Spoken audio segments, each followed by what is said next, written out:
Assalamualaikum warahmatullahi wabarakatuh. Perkenalkan, nama saya Nurasda, saya dari Prodi PIAUD semester 3 unit 2. Di sini saya akan menjelaskan tentang 9 kecerdasan menurut Howard Gardner, yaitu yang pertama, kecerdasan verbal atau linguistik. Kecerdasan majemuk verbal atau linguistik melibatkan kemampuan berbahasa melalui berbicara, membaca, menulis, dan memahami urutan dan makna dari kata-kata, serta menggunakan bahasa dengan benar.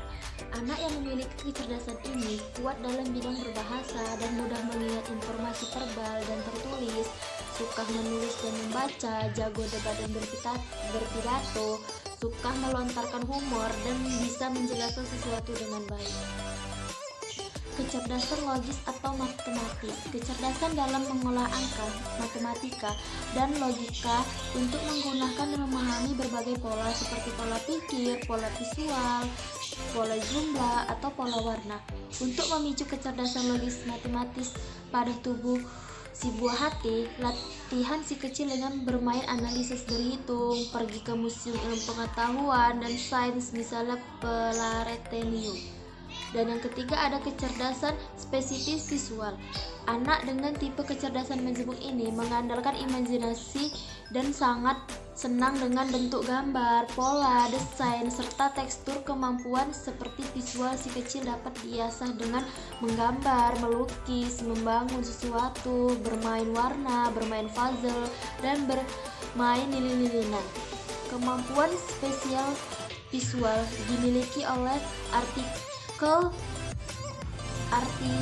atau pelukis, seniman, dan desain.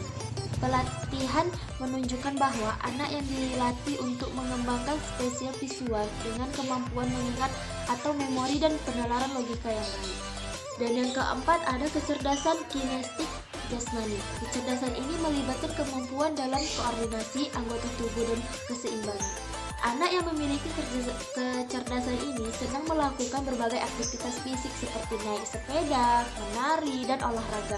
Ia juga mungkin merasakan sulit duduk diam dan dalam waktu lama mudah bosan.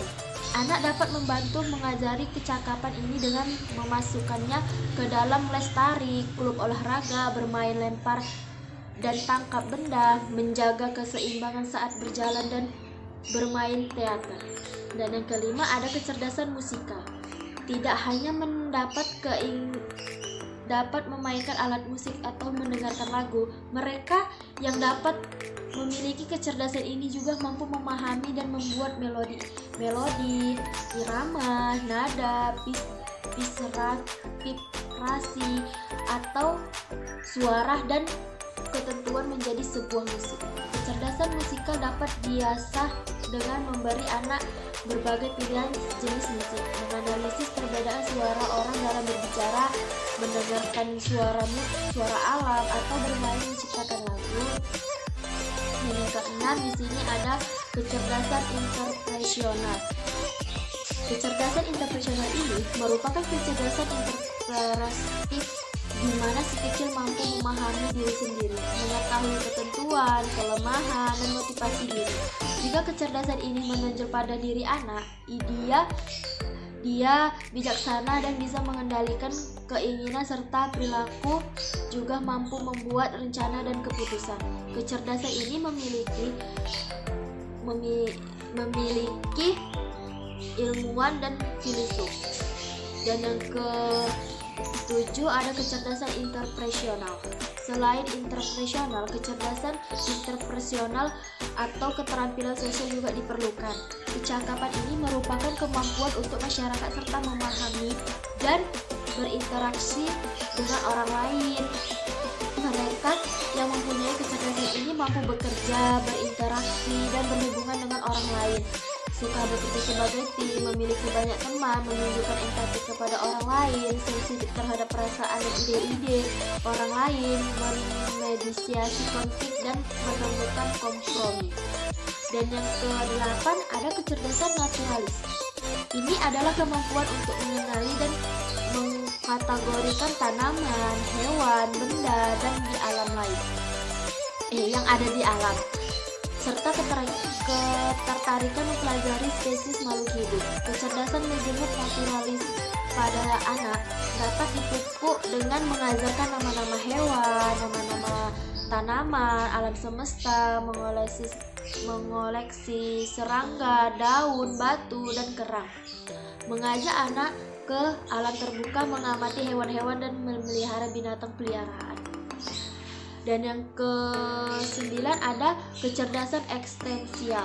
Kecerdasan eksistensial yang merupakan salah satu dari mazmum ini mampu mengajukan dan mencari jawaban pertanyaan dalam tentang eksistensi manusia seperti apa artinya hidup, mengapa kita mati, atau apa peran kita di dunia. Kecerdasan eksistensial lebih mengarah ke bidang filsafat. Beberapa pakar juga mengaitkan antara kecerdasan eksistensial ini dengan tipe kecerdasan spiritual.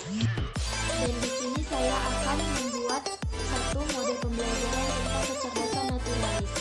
Kecerdasan ini mampu untuk mengenali dan mengkategorikan tanaman, hewan, dan benda-benda lainnya. Di sini saya akan membuat tentang nama-nama hewan dan gambarnya. Anak-anak, di sini ibu mau memperkenalkan namanya hewan. Ini hewan apa? Ada yang tahu? Siapa yang tahu ini hewan apa?